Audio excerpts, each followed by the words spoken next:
Everyone.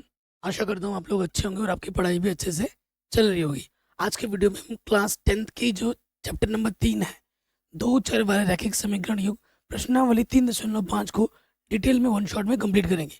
सब कुछ पढ़ा रखा है दोस्त, डिस्क्रिप्शन एक बार जरूर चेक कर लेना। चलिए वीडियो को स्टार्ट करते हैं। तो प्रश्नावली 3.5 का जो पहला प्रश्न में क्या बोल रहे हैं, निम्न रैखिक समीकरणों के युग्मों में से किसका एक अद्वितीय हल है, किसका कोई हल नहीं है, किसके अपरिमित रूप से अनेक हल है। यदि अद्वितीय हल की स्थिति में होती है तो उसे आपको वज्र गुणन विधि से हल करना है। उसे आपको वज्र गुणन विधि से क्या करना है दोस्त, हल करना है। तो सबसे पहले देखो, अद्वितीय है या नहीं है ये चीज तो हम पहले भी सीख चुके हैं, पहले भी कर चुके हैं, है कि नहीं। जैसे कि ये हमारा समीकरण नंबर 1 है और ये समीकरण नंबर हमारा 2 है। ठीक है, सबसे पहले हमें निकालना होता है अनुपात a1/a2। a1 क्या होता है, x का गुणज।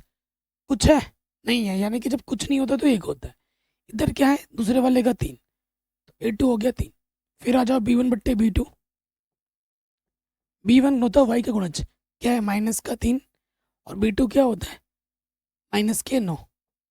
ठीक है, तो 3 माइनस से माइनस कटा, 3 कम 3, 3 थिया 9। फिर आ जाओगे c1/c2। c1 क्या है, अचरबद -3, और ये क्या है अचरबद -2।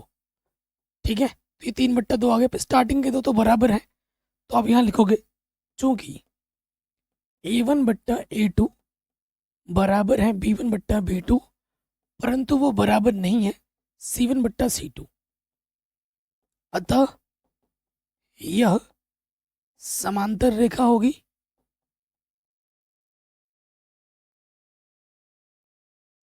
और जब समांतर रेखा होती है तो कोई हल नहीं होता है।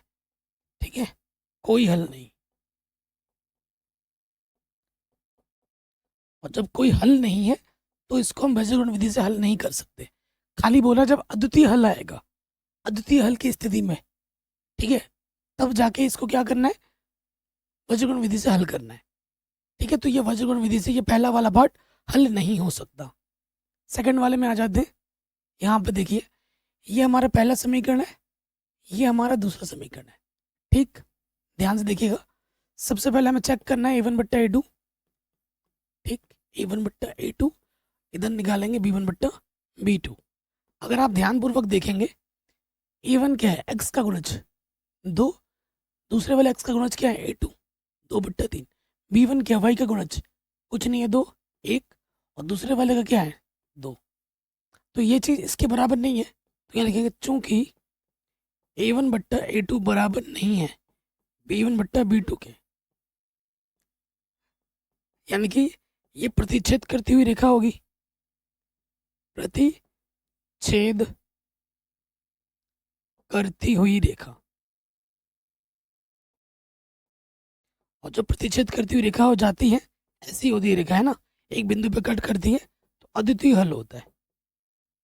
ठीक है, अद्वितीय हल होता है और ये संगत होता है। जब जब हल होता है तब तक संगत होता है, जब हल नहीं होता है तो उसे असंगत कहते हैं। अब अद्वितीय हल आ गया, अब इसको हमें हल करना है वज्र गुणन विधि से। किस विधि से, वज्र गुणन विधि से। तो देखिए, यहाँ हम लिखेंगे वज्र गुणन विधि। ठीक, सबसे पहला काम जो आपको करना होता है वज्र गुणन विधि में, कि समीकरण को ढंग से देखो। कोई भी अगर अचर पद बराबर के उस तरफ है, उसे उठाकर इस तरफ लेके आना है। ठीक है, तो ये समीकरण हो जाएगा 2x + y + 5 इधर रखे -5। ठीक, ये समीकरण है, इसको ढंग से लिखेंगे 3x + 2y + 8, उस तरफ जाके क्या हो जाएगा -8। आपके एग्जाम में बोल सकता है कि एक दो समीकरण दे दे और को बोले प्रतिस्थापन विधि से हल करो, विलोपन विधि से हल करो, या फिर वज्रगुणन विधि से हल करो। जिस विधि से बोलेगा आपको उसी विधि से ही हल करना है। नेक्स्ट स्टेप में क्या करना है, देखो नेक्स्ट स्टेप में आपको ऐसे दो डंडी बनानी है। ठीक है, और यहाँ पे लिख देना है आपको x, यहाँ y, और यहाँ पर 1। फिर क्या करना है, देखो x का जो गुणज है वो यहाँ लिखोगे, y का गुणज कुछ नहीं है तो 1 यहाँ लिखोगे, और अचर पद यहाँ लिखोगे। दूसरे वाले का यहाँ पे 3 आ जाएगा, यहाँ पे 2 आ जाएगा, और यहाँ पर 8 आ जाएगा। ठीक, उसके बाद क्या करना है, यहाँ x लिखोगे, यहाँ y लिखोगे और यहाँ 1 लिखोगे। कोई दिक्कत यहाँ तक नहीं होगी। उसके बाद क्या करना होता है, देखिए जब आप x निकालोगे ना, x को छुपा देना है, इसकी गुणा इसके साथ, 1 गुणा -8, जैसे गुणा खत्म हो जाए नेगेटिव लग जाएगा, इसकी गुणा इसके साथ और इसकी गुणा इसके साथ, -5 गुणे में 2। ठीक है, अब क्या होगा, एक को एक के लिए करके दिखा दे, एक को छुपाएंगे, इसकी गुणा इसके साथ, 2 गुणा 2 गुणा हो गया, माइनस लग जाएगा, फिर 1 गुणा 3, 1 गुणा 3, ये लिख दिया। देखो x के लिए नियम और 1 के लिए नियम सेम है, y के लिए नियम अलग है। y को छुपाती पहली गुणा, पहली नज़र हमारी इस तरफ पड़ी तो इसकी गुणा इसके साथ होगी। ठीक है, क्या हो जाएगा, -5 गुणे में 3, गुणा खत्म होते ही नेगेटिव लग जाता है। अब इसकी गुणा इसमें होगी, 2 गुणा 8, माइनस का चिन्हों का ध्यान रखना है विशेष। ठीक, देखिए उसके बाद आ जाएगा 8 कम 8 और नेगेटिव नेगेटिव पॉजिटिव, 5 दूनी 10, यहाँ पे y 5 थिया 15, नेगेटिव नेगेटिव पॉजिटिव, 8 दूनी 16, 1 2 दूनी 4 और 3 एकम 3, 10 में से 8 घटाएंगे 2 बचेगा, और यहाँ से 16 में से 15 घटाएंगे 1 बचेगा, और 4 में से 3 घटाएंगे 1 बचेगा। अब आपको क्या करना है वो, कि x वाले को संख्या के साथ लेना है एक बार और y वाले को संख्या के साथ लेना है एक बार। ठीक, तो यहाँ लिखेंगे जब x/2 बराबर है 1/1। ठीक, तिरछे गुणा करोगे, x एकम x, 2 एकम 2, x का मान कितना आ गया दोस्त, 2 आ गया। उसके बाद दोबारा से जब y/1 इसके बराबर आ जाएगा, संख्या के बराबर। ठीक है, y/1 1/1 के बराबर लेंगे, तिरछे गुणा करेंगे, y एकम y, 1 एकम 1। तो ये होता है वज्रगुण विधि। जब तक क्वेश्चन आप खुद से नहीं बनाओगे दोस्त, तब तक आपको समझ में नहीं आएगा। ठीक है, मैं आपसे रिक्वेस्ट करूंगा कि यही क्वेश्चन एक बार दोबारा इस वीडियो को देखो और एक बार खुद बनाओ और उसके बाद आगे बढ़ो। आगे बढ़ते हैं नेक्स्ट प्रश्न में। ठीक है, तो ये तो पहले से ही देखो इस तरफ किया हुआ है, नहीं किया हुआ है ना, करना पड़ता है। चलिए सबसे पहले चेक करने के लिए बोला है हमें, तो चेक करते हैं A1/A2 क्या हो रहा है भाई। A1/A2, A1 कितना है 3, A2 कितना है 6, 3 एकम 3, 3 दूनी 6। फिर आ जाइए B1/B2, B1 कितना, y का गुणज -5, B2 कितना है -10, माइनस माइनस प्लस, 5 एकम 5, 5 दूनी 10। अगर आप देखेंगे ये दोनों बराबर आ गए। ठीक है, ये दोनों बराबर आ गए, तो ये प्लस का 20 इधर आगे क्या हो जाएगा, माइनस का 20। अब निकालो C1/C2, माइनस का 20 हो गया, और ये प्लस के 40 इधर आगे क्या हो जाएगा, माइनस के 40।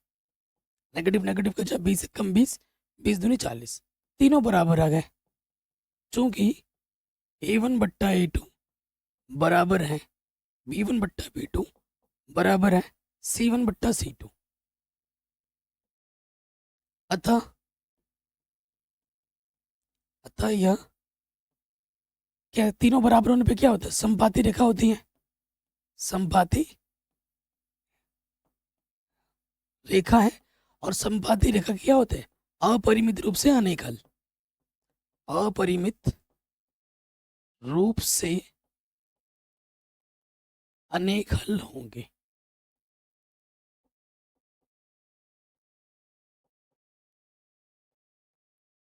ठीक है, तो अद्वितीय नहीं है, अद्वितीय नहीं है तो वज्रगुण विधि हम नहीं लगा सकते। वज्रगुण विधि से हल तभी निकलेगा जब वो अद्वितीय होगा, यानी कि A1/A2 जब बराबर नहीं होगा B1/B2 के, उसी स्थिति में ही हम वज्रगुण विधि लगा सकते हैं। ठीक है, चलिए आगे बढ़ते हैं, इस प्रश्न पे आ जाते हैं। ये हमारा समीकरण नंबर 1 और ये हमारा दूसरा है। ठीक है, चलिए निकालते हैं। A1 बट्टा A2। A1 क्या है, x का गुणज, कुछ नहीं है तो एक होता है, और इधर कितना x का गुणज 3। चिन्हों का भी ध्यान रखिएगा। B1 y का गुणज माइनस का 3, और y2 का गुणज दूसरे वाले का क्या, माइनस का 3। 3 एकम 3, तो ये चीज इसके बराबर नहीं है, लिखेंगे चूंकि A1 बट्टा A2 बराबर नहीं है B1 बट्टा B2 के। जब बराबर नहीं होना तो आगे का नहीं निकालना, C1 बट्टा C2। अतः प्रतिच्छेदित रेखा होगी, और प्रतिच्छेदित रेखा होने पे अद्वितीय हल होता है, अद्वितीय हल। और जब अद्वितीय हल होगा तो प्रश्न में बोला है कि वज्रगुण विधि लगाओ। ठीक है, लगाते हैं वज्रगुण विधि। सबसे पहले आपको क्या लिखना है, यहाँ पर x, यहाँ पर y, और यहाँ पर 1। ठीक, उसके बाद यहाँ लिख देंगे x, यहाँ लिख देंगे y, और यहाँ लिख देंगे 1। x का जो गुणज है पहले वाले का 1, y का गुणज है माइनस का 3, और अचर पद है माइनस का 7। पहले से इस तरफ सारा किया हुआ है। इधर x का गुणज कितना है 3, y का गुणज है माइनस का 3, और z का गुणज है माइनस के 15। ठीक हो गया। अब हमें क्या करना है, x के लिए छुपा दो, इसकी गुणा इसके साथ, -3 गुणा माइनस के 15। जैसे ही गुणा खत्म हो जाए माइनस लग जाता है। उसके बाद इसकी गुणा इसके साथ, इसकी गुणा इसके साथ, -7 गुणा -3। 1 का कर दो। 1 के लिए क्या होता है, इसकी गुणा इसके साथ 1 गुणा माइनस के 3, और इसकी गुणा इसके साथ -3 गुणा 3। क्योंकि x के जो लिए जो नियम है वही 1 के लिए नियम है। और y के लिए करोगे तो y को छुपा दो, y को छुपाती नजर हमारी इधर गई, इसकी गुणा इसके साथ पहले होगी। y में नियम उल्टा चलता है, -7 गुणा 3, गुणा खत्म, माइनस लग गया, इसकी गुणा इसके साथ, इसकी गुणा इसके साथ, 1 गुणा माइनस के 15। अब इसको हल करो, negative negative positive, 15 तियाँ 45, 7 तियाँ 21, negative negative positive. फिर देखिए 7 तियाँ 21, माइनस माइनस प्लस, 15 एकम 15। फिर यहाँ देखिए 1 के बट्टे में 3 एकम 3, नेगेटिव नेगेटिव पॉजिटिव, 3 तियाँ 9। 5 में से घटाएंगे 4 आ जाएगा, यहाँ से बचेगा 24, और यहाँ से बचेगा माइनस के 6, और यहाँ से आ जाएगा 9 में से 3 घटाएंगे 6। ठीक, एक बार इसको और इसको बराबर लेना है, और एक बार इसको और इसको बराबर लेना है। ठीक, लेते हैं। जब x बट्टा 24 बराबर है 1 बट्टा 6, तो तिरछी गुणा कर दोगे, 24 एकम 24, 6 चौको 24। x का मान कितना आ गया दोस्त, 4। ठीक है, अब इसको और इसको बराबर लो। जब y बट्टे माइनस का 6 बराबर हो 1 बट्टा 6, तो ये बट्टे में के गुणे में आ जाएगा, 6 कम 6 कटा, तो y का मान क्या आ गया, माइनस के 1। ठीक, x का मान 4 होगा और y का मान माइनस के 1। कहीं पे भी डाउट हो एक बार नेक्स्ट प्रश्न पे आ जाते हैं। ठीक है, आशा करता हूँ अभी तक आप वज्रगुणन विधि सीख गए होंगे। अगर नहीं सीखा है तो इन्हीं 2 क्वेश्चनों के ऊपर रिवाइज कीजिए और खुद से एक बार बनाने की चेष्टा कीजिए, आसान है, बन जाएगा। जब तक आप क्वेश्चन खुद नहीं बनाओगे ना दोस्त, तब तक नहीं आएगा। ठीक, ये जो क्वेश्चन है very very very very very important है। कह रहे हैं ए और बी के किन मानों के लिए निम्नलिखित समीकरणों के युग्म के अपरिमित रूप से अनेक हल होंगे। अपरिमित रूप से अनेक हल के लिए बोला है। ठीक है, ध्यान रखिएगा, ठीक, ध्यान रखिएगा। तो यहाँ पर हल पे आ जाओ। जब मैंने बोर्ड एग्जाम दिया था ये क्वेश्चन पूछा गया था एग्जाम में। ठीक है, सो देखो बाबू क्या हो जाएगा, यहाँ पर यहाँ लिख देना प्रश्नानुसार। प्रश्नानुसार क्या होगा, प्रश्नानुसार क्या बोला है वो लिख लो स्टेटमेंट। कॉपी में जैसे लिखना है ना बिल्कुल वैसे लिखवा रहा हूँ। अपरिमित रूप से अनेक हल के लिए, अपरिमित रूप से अनेक हल के लिए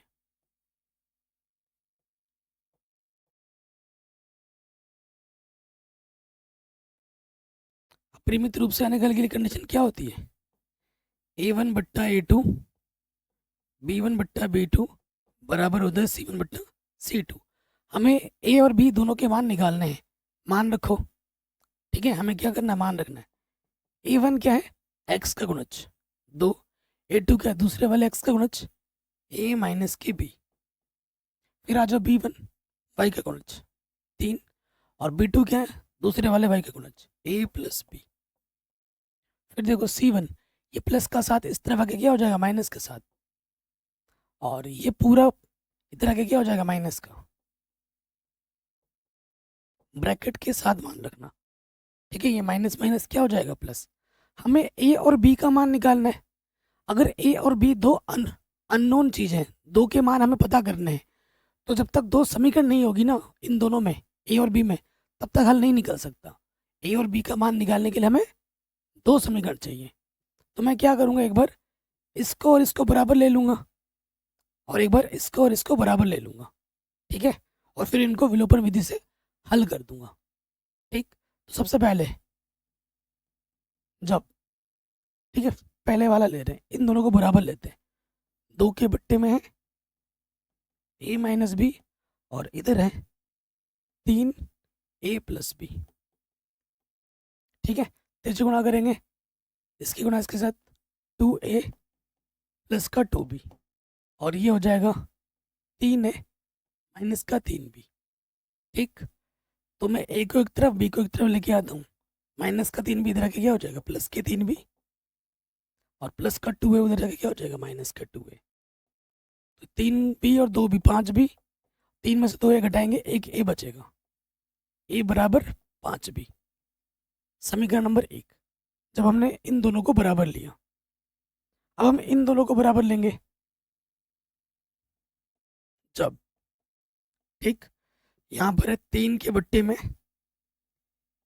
a प्लस बी, और इधर है 7 के बट्टे में 3a प्लस बी माइनस के 2। तिरछे गुणा करेंगे, 7 से गुणा करोगे 7a प्लस का 7b, और इसकी गुणा इसके साथ करोगे, 3 तिया 9a 3b, और 3 दूनी 6। ठीक है जी, a और b को एक तरफ लेके आओ, 7a प्लस का 9 इधर के क्या हो जाएगा, माइनस के 9a। ठीक, इधर क्या है, प्लस के साथ भी ऑलरेडी है, प्लस का 3 भी इधर के क्या हो जाएगा, माइनस का 3b, और उस तरफ क्या बचा, माइनस के 6। कुल मिला के 7 में से 9 घटाओगे, 2a बचेगा माइनस के, 7b में से 3b घटाओगे, माइनस के 4b। ठीक, 2 माइनस है, 2 एक कम 2, 2 दूनी 4, 2 गुणे में इधर के बट्टे में आ जाएगा, 2 3 अच्छा है, तो यहाँ बचा माइनस a प्लस का 2b बराबर माइनस के 3। ये आ गया समीकरण नंबर दूसरा। a और b में हमें दो समीकरण मिल गए, अब हमें इनको बस हल कर देना है। a का मान समीकरण 2 में रखने पर, जगह कम है उसी हिसाब से मैं लिख रहा हूँ। a का मान क्या है, 5b रख दो, माइनस के 5b एक ही जगह पे रख दिए, प्लस के 2b, इधर है माइनस का 3। 5b में से 2b घटाओगे, माइनस का 3b बचेगा, माइनस से माइनस कटा, 3 गुणा में इधर के बट्टे में आ जाएगा, 3 एक कम 3, तो b का मान आ जाएगा 1। b का मान आ जाएगा 1, b का मान यहाँ रख दोगे, क्योंकि a बराबर है 5b, तो b की जगह पर 1 रख दिया, 5 एक कम 5, a का मान कितना आ जाएगा दोस्त, 5, और b का मान क्या हो जाएगा, 1। वेरी वेरी इंपॉर्टेंट क्वेश्चन है, आराम से बन गया। सेकंड वाले में आ जाओ, कह रहे हैं के किस मान के लिए निम्न रैखिक समीकरण युग्म का कोई हल नहीं है। कंडीशन क्या बोला है यहाँ पर, कोई हल नहीं है, तो जो कोई हल नहीं है उसकी कंडीशन लगाएंगे और फिर इसको हल करेंगे। लगाते हैं कंडीशन। सबसे पहले देखो समीकरण जो दिया है, ये पहला समीकरण है, ये दूसरा समीकरण है। ठीक, सबसे पहले देखो यहाँ लिखेंगे प्रश्नानुसार हल में। प्रश्नानुसार क्या बोले, कोई हल नहीं है, कोई हल नहीं है। कोई हल नहीं है, इसकी कंडीशन क्या होती है, a1 बट्टा a2 बराबर होता है b1 बट्टा b2 के, और बराबर नहीं होता है c1 बट्टा c2 के। कोई हल नहीं है, समांतर की कंडीशन लगा दी हमने। अब मान रखेंगे a1 क्या है, x का गुणज, a2 क्या है, दूसरे वाले x का गुणज 2k माइनस k1 चिन्ह के साथ। b1 क्या है, y का गुणज, कुछ नहीं है तो एक होता है, दूसरे का क्या है k माइनस k1, प्लस का एक इधर के क्या हो जाएगा माइनस के एक, c1 हो गया माइनस के एक, c2 क्या हो जाएगा, ये प्लस का इधर के क्या हो जाएगा माइनस के। ठीक, अब देखो भाई, जो बराबर है उन्हीं को लेना है, इन दोनों को बराबर ले लो। यहाँ लिखेंगे जब जब 3 यहाँ पर है 2k माइनस का 1 और इधर है 1 के बट्टे में k माइनस 1, तिरछे गुणा करेंगे ये हो जाएगा 3k, 3 एक कम 3, और 1 से गुणा करेंगे ये हो जाएगा 2k माइनस 1। किसी भी संख्या को 1 से गुणा करने पर वही संख्या दोबारा आ जाती है। k को एक तरफ लेके आओ, प्लस का 2k इधर आके माइनस का 2k हो जाएगा, और माइनस का 3 इधर आके प्लस का 3, 3 के में से 2 के घटाएंगे 1 के बचेगा, 3 में से 1 घटाओगे 2 बचेगा। k का मान कितना हो जाएगा दोस्त, 2। ठीक है, k का मान हो जाएगा 2। कह रहे निम्न रैखिक समीकरण युग्म को प्रतिस्थापन एवं वज्रगुण विधि से हल कीजिए, किस विधि को आप आसान मानते हैं। ठीक है, तो देखो प्रतिस्थापन विधि आपको पहले से ही पता है, तो पहले वो सीख लेते हैं, उसके बाद हम इसको विलोपन विधि से हल करेंगे। ये क्वेश्चन वेरी इंपॉर्टेंट है, एग्जाम में पूछा भी गया है। तो देखो प्रतिस्थापन में प्रतिस्थापित करना होता है x या फिर y का मान निकाल के। कोई सा भी एक समीकरण ले लो, समीकरण हम ले लेते हैं दूसरा। ठीक है, दूसरा क्या एक बार लिख लेंगे, 3x प्लस के 2y बराबर 4, प्लस का 2y इधर आके माइनस का 2y हो जाएगा, और ये जो x के साथ 3 गुणे में है इधर आके बट्टे में आ जाएगा। हमने क्या किया, समीकरण 2 से x का मान निकाल लिया। अगर हमने 2 से निकाला है तो कहाँ रखना पड़ेगा, 1 में। तो यह लिखेंगे x का मान समीकरण 1 में रखने पर। ठीक, समीकरण 1 क्या एक बार लिख लो, 8x प्लस 5y बराबर 9। ठीक, अब हम मान रखेंगे, ध्यान से देखो, x के जगह पे मान रखना 8, x का मान है 4 माइनस के 2y बट्टे में है 3, प्लस का क्या है 5y, इधर कितना है 9, इसके बट्टे में कुछ नहीं तो 1 ले लेंगे, लॉसअप आ जाएगा 3 एक कम 3। किसी भी संख्या को 1 से गुणा करने पे वही रहता है, और 3 से गुणा करोगे 3 बचे 15। ठीक है, आगे हल करेंगे, 8 से अंदर गुणा करोगे 8 चौके 32, 8 दूनी 16। ठीक है, और यहाँ इसके बट्टे में है 3। सो अगर आप ध्यान से देखेंगे 32, 16 में से 15 भाग घटाओगे तो माइनस के y बचेगा, इसके बट्टे में कुछ नहीं तो 1। किसी भी संख्या को 1 से गुणा करोगे वही तिरछे गुणा कर देना ना। 32 माइनस y एकम 32 और 9 तियां 27, प्लस का 27 इधर के माइनस का 27 हो जाएगा। संख्या को एक तरफ लाना होता है, और माइनस का y उधर के क्या हो जाएगा प्लस का y, तो घटाएंगे तो कितना आ जाएगा 5, तो y का मान आ गया 5, y का मान 5 आ गया। अब इस y के मान को उठाकर समीकरण नंबर इसको 3 मान लो, यहाँ रख देना है।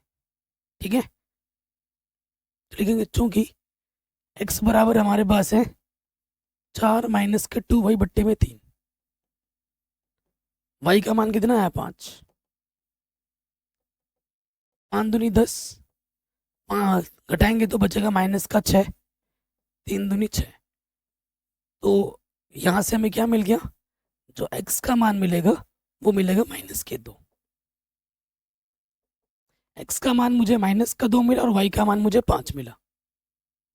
ठीक है, और ये हमने निकाला है किस विधि से, प्रतिस्थापन विधि से।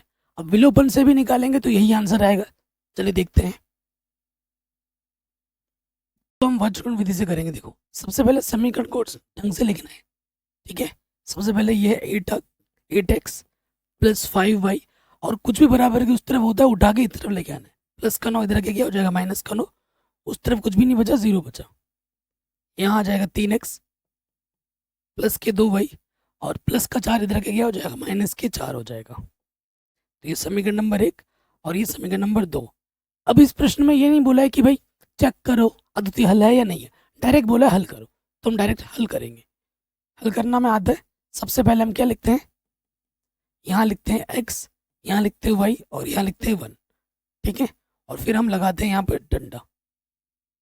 ठीक, फिर हम क्या करते हैं, यहाँ लिखते हैं x, यहाँ लिखते हैं y और यहाँ लिखते हैं 1। ठीक, गुणज लिखो। अब x का गुणज क्या है यहाँ पर 8, y का गुणज क्या है 5, अचर क्या है यहाँ पर माइनस के 9। फिर यहाँ पर कितना है 3, यहाँ कितना है 2 और यहाँ कितना है माइनस के 4। x के लिए क्या होता है, इसकी गुणा इसके साथ 5 गुणा माइनस के 4, गुणा होने के बाद माइनस लग जाता है, और इसकी गुणा इसके साथ माइनस 9 गुणा 2। ठीक, वैसे ही नियम 1 के लिए भी होता है। 1 को छुपाएंगे, 8 गुणा 2, 8 गुणा 2 होगा, गुणा होते ही माइनस लग जाएगा। 8 गुणा 2 हो गया, अब 5 गुणा 3 होगा। ठीक है, x वाले के नियम और y के लिए नियम सेम होता है, और एक के लिए नियम सेम होता है, y के लिए अलग होता है। y को छुपाते हुए नजर पहले यहाँ पड़ी, इसकी गुणा इसके साथ होगी, नियम उल्टा लगता है इसमें, माइनस 9 गुणा 3। ठीक, और इसकी गुणा इसके साथ 8 गुणा माइनस के 4, 5 को 20, 9 दूनी 18, minus minus plus, 9 3 27, minus minus plus, 4 8 32। यहाँ पे आ जाएगा 8 दूनी 16, 5 3 15। ठीक, थोड़ा सा और हल करेंगे आगे। तो यहाँ देखो, x के बट्टे में क्या आ जाएगा माइनस के 2, y के बट्टे में क्या आ जाएगा माइनस के 5। ठीक, 32 में से प्लस के 5, और 1 के बट्टे में आ जाएगा 1। 16 में से 15 घटाएंगे, 1 बचेगा। अब एक बार इसको और इसको बराबर लेना है, और एक बार इसको और इसको बराबर लेना है। देखिए, यहाँ पे लिखेंगे जब x के बट्टे में माइनस 2 बराबर होगा 1 के बट्टे में 1, तिरछी गुणा करेंगे, x एकम x माइनस 2 एकम माइनस के 2, x का मान कितना आ गया माइनस के 2, यही आया था। अब लेंगे दूसरी बार, जब y के बट्टे में 5 इसके बराबर होगा 1 के बट्टे में 1, y एकम y 5 एकम 5। तो अब आपको बताना कमेंट करके कि आपको कौन सी विधि में ज़्यादा अच्छा लगा, कौन सी विधि ज़्यादा आसान है, प्रतिस्थापन विधि या फिर विलोपन विधि, कमेंट करके बताइए। और दोनों विधि आती है कि नहीं। ठीक है, मेरी तरफ से होमवर्क क्या है कि इसको आपको हल करना है विलोपन विधि से, जो कि मैंने पहले ऑलरेडी सिखा रखा है, बता रखा है। और आंसर बताओ कितना आ रहा है कमेंट करके। जो प्रश्न है वो बहुत ज़्यादा इम्पोर्टेंट है, क्योंकि चौथे क्वेश्चन के कुछ पार्ट्स हैं, ये सारे पार्ट इंपॉर्टेंट है। हर एक पार्ट बोर्ड एग्जाम में आता ही आता है, बड़े बड़े नंबर में, 5 नंबर में, वेरी इंपॉर्टेंट है। क्वेश्चन क्या बोल रहे हैं, एक छात्रावास के मासिक व्यय का एक भाग नियत है, शेष इस पर निर्भर करता है कि छात्र ने कितने दिन भोजन लिया है। जब एक विद्यार्थी ए को 20 दिन भोजन करता है तो 1000 छात्रावास रुपये देता है। ठीक है, जबकि एक विद्यार्थी बी 26 दिन भोजन करता है और छात्रावास के व्यय के लिए उसे 1180 रुपये देने पड़ते हैं। नियत व्यय और प्रतिदिन के भोजन का मूल्य हमें ज्ञात करना है। मतलब जो फिक्स राशि है, हॉस्टल में, छात्रावास को अंग्रेजी में कहते हैं हॉस्टल, हॉस्टल में जाओगे तो इतना रुपए तो देना ही देना है, और फिर जितना खाना खाओगे रोज उसका अलग। तो हम मान लेते हैं, वेरी इंपॉर्टेंट और आसान प्रश्न है, माना नियत व्यय जो है वो x रुपए है, जो कि हमें ज्ञात करना है, तथा प्रतिदिन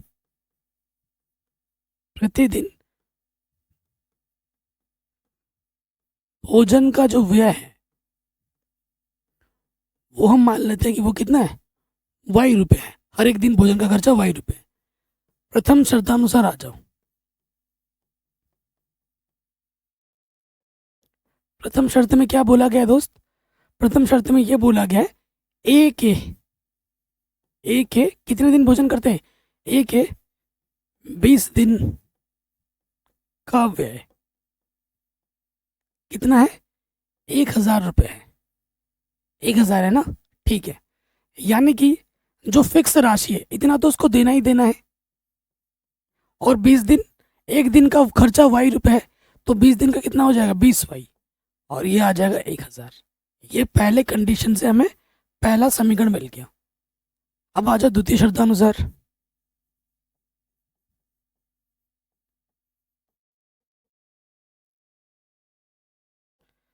द्वितीय शर्त में ये बोला गया है कि बी को 26 दिन का जो व्यय देना पड़ता है, बी को 26 दिन का व्यय, बी के 26 दिन का जो व्यय है वो कितना है, 1180 रुपये है।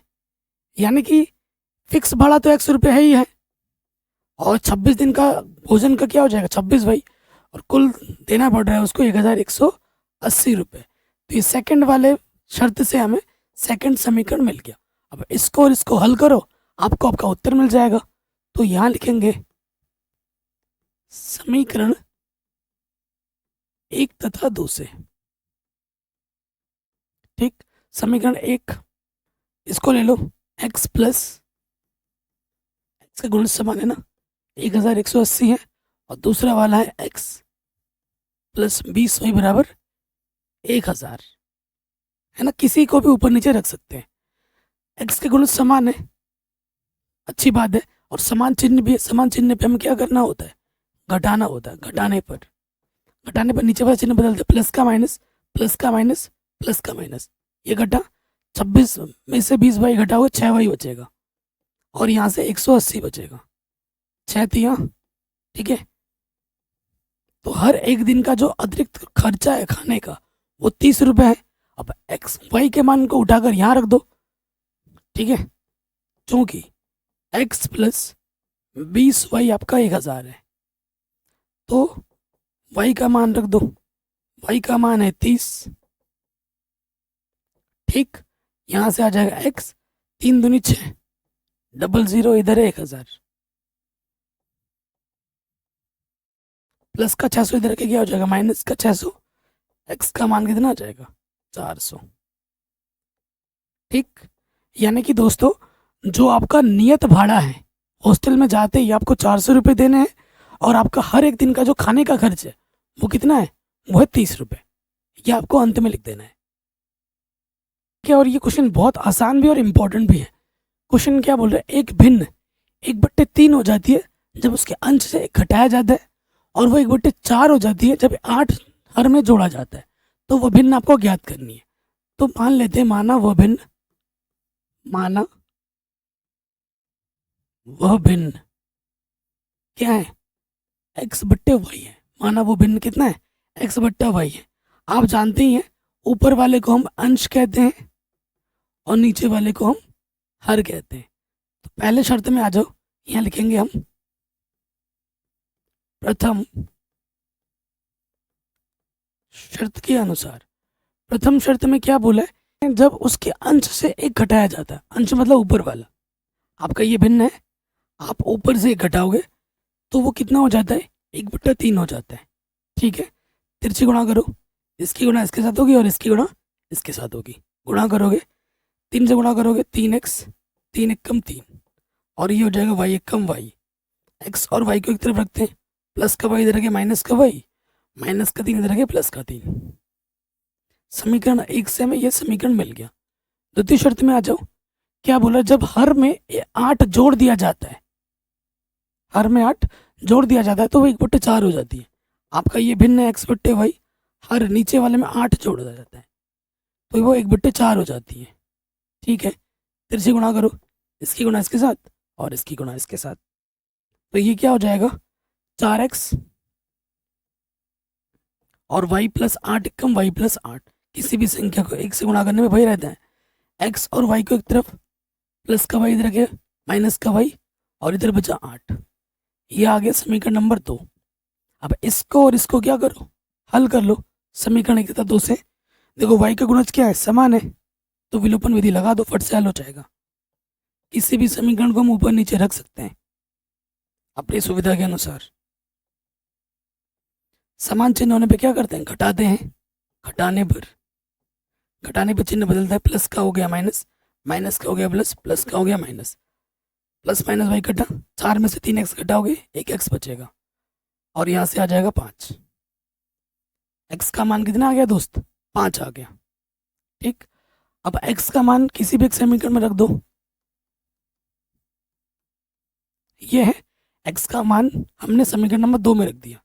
कितना है, 5 है। 4 पंचे 20, माइनस का 8 इधर के प्लस का 8 होगा, और प्लस का 8 इधर के माइनस का हो गया, माइनस का y उधर के प्लस का y, तो y का मान कितना आ गया 12। अतः जो भिन्न होगी वो हमारे पास x/y थी, x का मान 5 है और y का मान 12। ये हमें हमारा उत्तर बड़े आसानी के साथ मिल गया। अगले प्रश्न में आ जाओ। बहुत ही शानदार क्वेश्चन और इजी है और इम्पोर्टेंट है। ये सारे क्वेश्चन 5 नंबर में वेरी वेरी इंपॉर्टेंट है।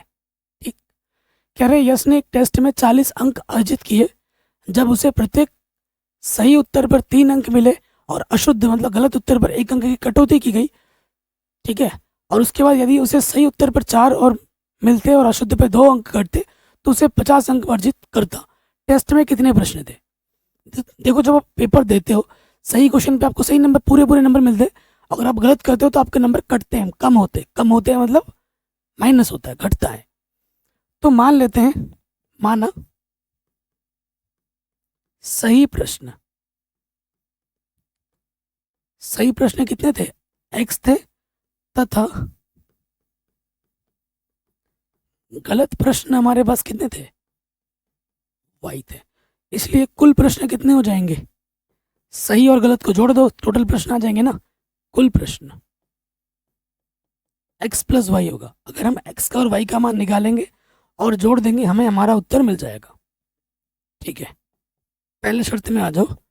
प्रथम शर्तानुसार, क्वेश्चन बहुत आसान है। प्रथम शर्त में क्या बोला गया दोस्त कि 40 अंक मिलते, सही उत्तर पे 3 मिलता है। कितने सही हैं आपके x। देखो, अगर मैं बोलूँ तुमने 2 प्रश्न सही किए हैं, हर एक सही उत्तर पे तुम्हें 2 अंक मिलेगा, तो 2 दूनी 4 अंक हो गए।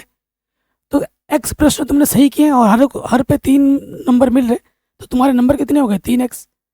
और तुमने गलत किए हैं y, और हर एक गलत पे कितना नंबर कट रहा है, 1, तो 1 y हो जाएगा।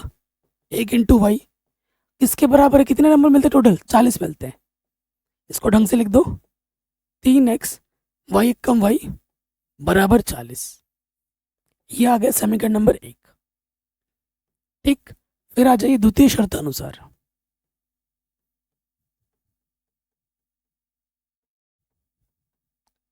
ठीक है जी, द्वितीय शर्त अनुसार आ जाओ। द्वितीय शर्त में क्या है कि हर एक सही उत्तर पर 4 अंक मिलते हैं, यानी कि 4x हो जाएगा। और गलत उत्तर पर कितने मिलते हैं, 2y माइनस के 2y। कितने अंक मिलते हैं टोटल, 50 अंक। 2 बनिष्ठ है, 2 दूनी 4, 2 एक कम 2, 2 इधर गुणे में उधर के बट्टे में आ जाएगा। ये गुणे में है ना, इधर के बट्टे में आ जाएगा। दो दूनी चार, एक बचा, दो पंजे 10, यानी कि दूसरा समीकरण आ गया 2x माइनस वाई बराबर 25। समीकरण एक और दो को हल कर लो, हमें हमारा उत्तर मिल जाएगा। समीकरण एक तथा दो से, ठीक है। तो यहाँ से क्या हो जाएगा, देखो ये पहला समीकरण 3x माइनस वाई बराबर 40, अगला वाला है 2x माइनस वाई बराबर 25।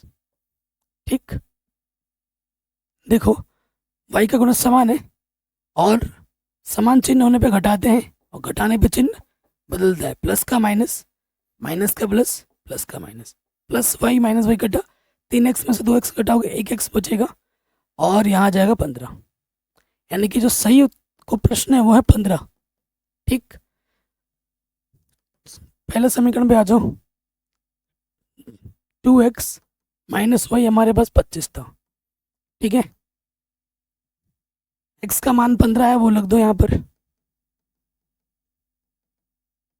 ठीक, 15 दूनी 30, प्लस का 25 इधर आके माइनस का 25, माइनस के पास उधर आके क्या हो जाएगा, प्लस का y, तो y का मान कितना आ गया 5, यानी कि जो गलत उत्तर होगा, गलत प्रश्न होगा वो 5, यानी कि टोटल प्रश्न कितने होंगे 15 प्लस 5। जो एग्जाम में टोटल प्रश्न पूछे गए थे वो 20 पूछे गए थे। ये क्वेश्चन बहुत ही आसान है और बहुत ही इंपॉर्टेंट है, एकदम आसानी के साथ मैंने समझा के बता दिया। अगला जो क्वेश्चन है ये और भी ज़्यादा इंपॉर्टेंट है, ये वाला क्वेश्चन और ये वाला क्वेश्चन बड़े नंबर में बार बार बार बार बार बार बार बार पूछा ही जाता है, बार बार पूछा जाता है और ये बहुत ही ज़्यादा इंपॉर्टेंट है, बड़ा भी है। तो प्रश्न पहले पढ़ लेते हैं। कह रहे एक राजमार्ग दो स्थान ए तथा बी के 100 किलोमीटर की दूरी पर है। एक कार ए से दूसरी कार बी के एक ही समय पर चलना प्रारंभ करती है। यदि ये कारें भिन्न भिन्न चालों से एक ही दिशा में चलती हैं तो वे 5 घंटे पश्चात मिलती हैं। यदि वे विपरीत दिशा में चलती हैं तो 1 घंटे पश्चात मिलती हैं। दोनों कारों की चाल हमें ज्ञात करनी है। ठीक, सो देखो हमारे पास एक राजमार्ग है, ठीक है, हमारे पास एक राजमार्ग है, एक सड़क है। सड़क के एक छोरे पे एक कार, दूसरे छोरे पे दूसरी कार खड़ी है। यहाँ पे एक कार खड़ी है ए और यहाँ पर कार खड़ी है बी। मान लेते हैं ए की चाल कितनी है x किलोमीटर प्रति घंटा और जो बी की चाल है वो है y किलोमीटर प्रति घंटा। ठीक है, ये माना है, आपने लिख के दिखाना पड़ेगा कि माना कार ए की चाल x किलोमीटर प्रति घंटा तथा कार बी की चाल वो कितनी है y किलोमीटर प्रति घंटा। ओके, ये हमने मान ली। उसके बाद क्या बोल रहा है यहाँ पर, ये ध्यान से देखना है। दोनों कारों की जो बीच की दूरी है वो कितनी है 100 किलोमीटर है। यहाँ से लेकर यहाँ तक की टोटल जो दूरी है वो कितनी है 100 है, ध्यान रखिएगा। यदि ये कारें भिन्न भिन्न चालों से एक ही दिशा में चले तो वो 5 घंटे पश्चात मिलती हैं। तो पहले शर्त में आ जाओ, यहाँ लिखेंगे हम प्रथम शर्तानुसार। ध्यान से समझना बच्चों, मैं चित्र बना के समझा रहा हूं, देखो समझ लो। पहले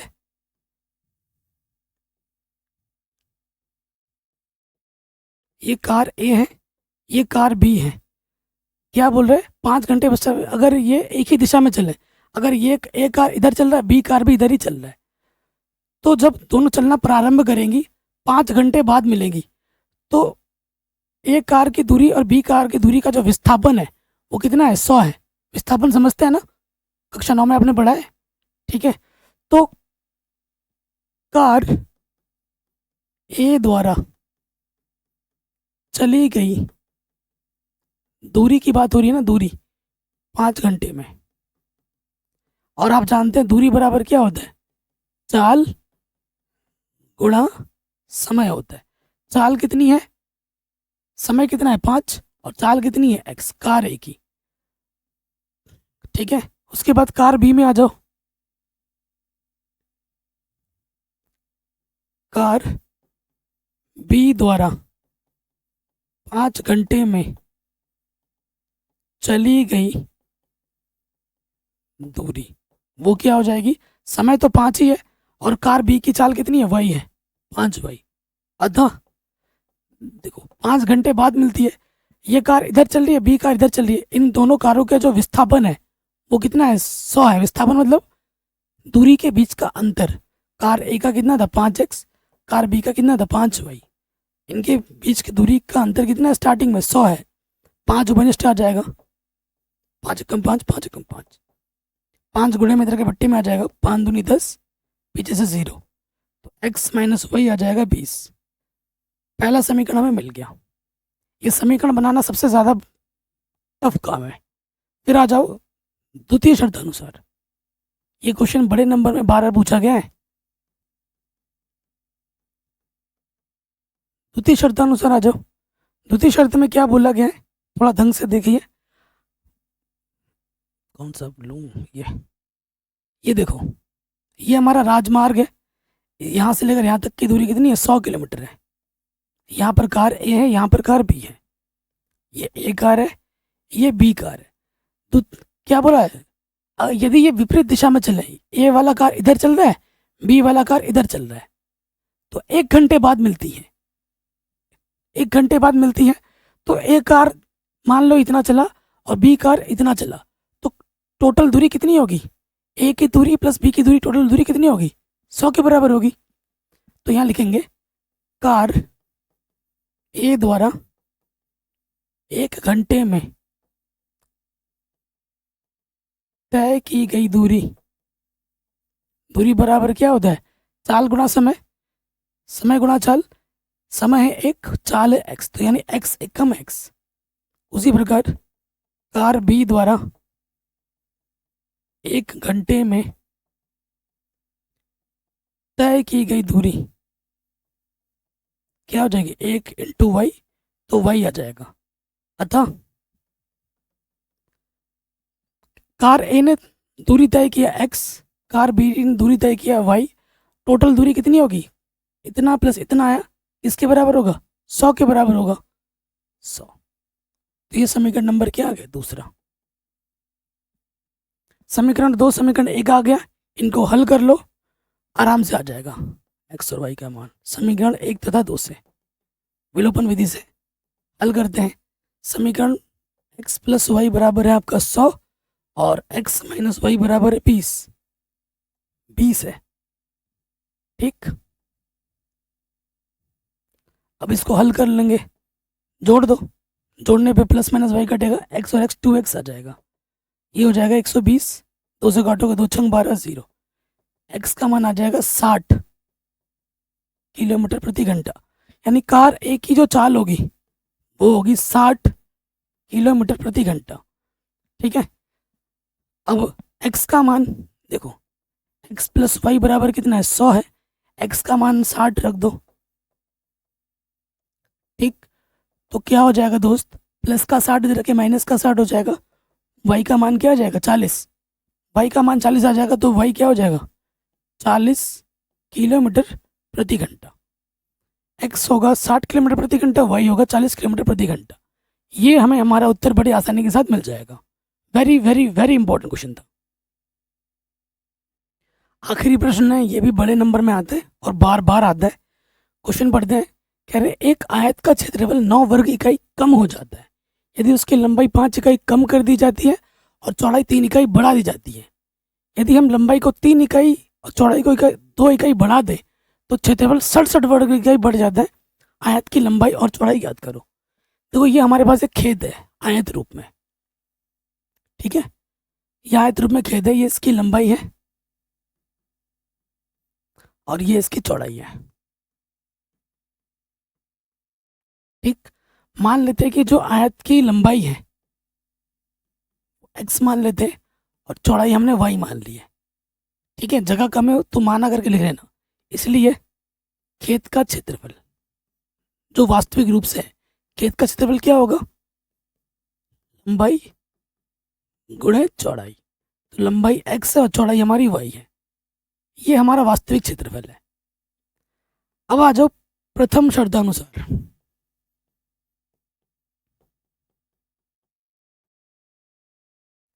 प्रथम शर्त में ये बोला गया है कि खेत जो है ना हमारा, क्या करते हैं, यदि लंबाई को 5 इकाई बढ़ा दें, लंबाई को हम 5 इकाई बढ़ा दें, पहले x था, अब लंबाई x+5 हो जाती है, और चौड़ाई को हम 3 इकाई कम कर दें, लंबाई को 5 कम कर दें, चौड़ाई को 3 बढ़ा दें, सॉरी यहाँ पर 5 कम है लंबाई, ठीक, लंबाई में 5 कम कर दें, चौड़ाई को 3 इकाई बढ़ा दें, चौड़ाई 3 इकाई बढ़ा दें, ठीक है। तो यहाँ लिख लेना क्योंकि जगह बहुत कम है, तो नया क्षेत्रफल क्या हो जाता है, ठीक है, लिख देना प्रथम शर्तानुसार आयत की नई विमा लंबाई x-5 और चौड़ाई है y+3, तो नया क्षेत्रफल क्या हो जाएगा, लंबाई गुणे चौड़ाई, ये लंबाई है ये चौड़ाई है, ठीक है ना, ये हमारी लंबाई है और ये हमारी चौड़ाई है, तो गुणा करो x गुणा y प्लस के 3x माइनस के 5y और 5×3=15। अतः तो जब हम ये करते हैं तो 9 वर्ग इकाई कम हो जाती है, मतलब पहले से भी कम हो जाता है, ये क्षेत्रफल पहले की तुलना में कितना कम हो जाता है, 9, यानी कि ये बड़ा है और ये छोटा है, इसके क्षेत्रफल में से जब ये क्षेत्रफल घटाते हो तो अंतर कितना आता है, 9 आता है, अतः इसमें से जब हम ये घटा देंगे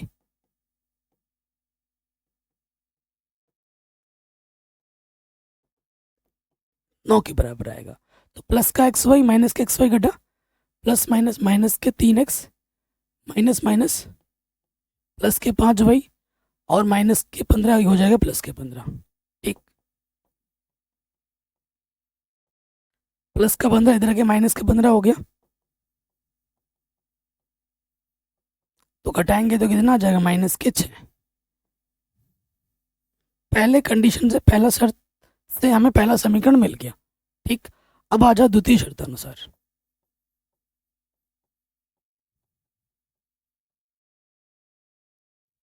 ठीक, द्वितीय शर्तानुसार ध्यान से देखना, द्वितीय शर्त में लंबाई और चौड़ाई दोनों को बढ़ा दिया जाता है नई विमा में, ये लंबाई है और ये चौड़ाई है, चित्र बना लेना जैसे मैं बना रहा हूँ, अच्छा इंप्रेशन पड़ता है। क्या बोल रहे हैं, द्वितीय शर्त में यदि हम लंबाई को 3 इकाई बढ़ा दें, पहले जितनी लंबाई थी x थी उसमें 3 इकाई बढ़ा दो, चौड़ाई को भी 2 इकाई बढ़ा दो, चौड़ाई पहले y थी उसमें भी 2 इकाई बढ़ा दो, तो नया क्षेत्रफल क्या होगा, लंबाई गुणा चौड़ाई,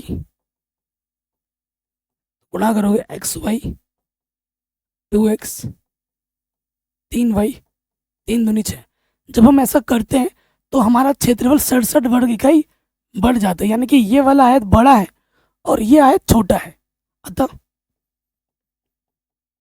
इसके क्षेत्रफल में से जब ये क्षेत्रफल घटाओगे तो अंतर कितना आना चाहिए, 67 आना चाहिए,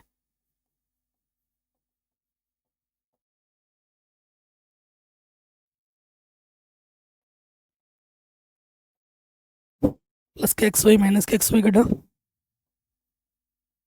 प्लस का 6 उधर के क्या हो जाएगा, माइनस का 6,